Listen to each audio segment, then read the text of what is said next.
My name is Crystal and welcome back to our YouTube channel, Bible-Based Teens.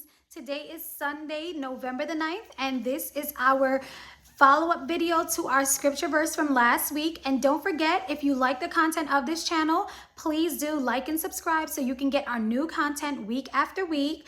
And if you have any thoughts, place them in the comment section below so we can get the conversation started. So let's get to it. So our scripture verse from last week was Luke chapter 6, verses 27 through 28.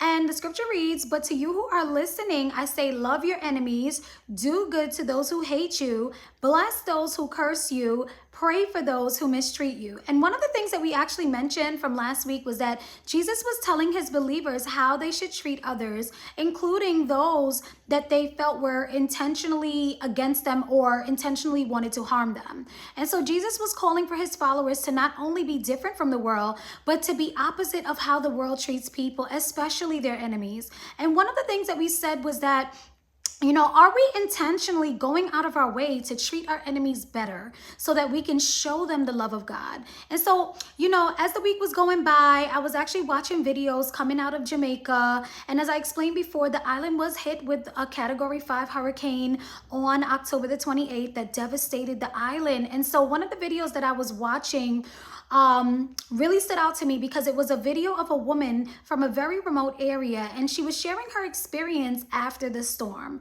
And she was saying how all she had, everything that she had, was washed away in the storm. Her entire house, including her bed, her kitchen, her bathroom, her clothes, her food, everything that she had, all her personal belongings, everything was washed away.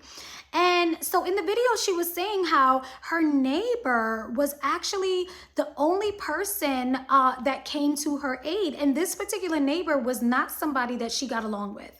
This was somebody that she even considered an enemy to her.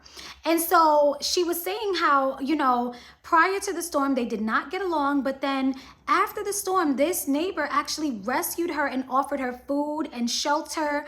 And she said, for some reason, her neighbor's home did not get washed away. And one of the things that she said was really profound. She said, be careful how you treat your neighbors, because sometimes the only person that may be able to help you when a storm comes is that same neighbor. And she said now after the storm, they're actually best friends.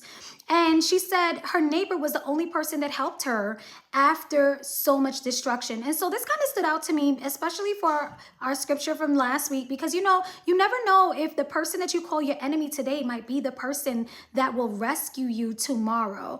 And so this is why we need to follow what Jesus says and be careful what we say, even about the people that we dislike. So thank you so much and have a great one.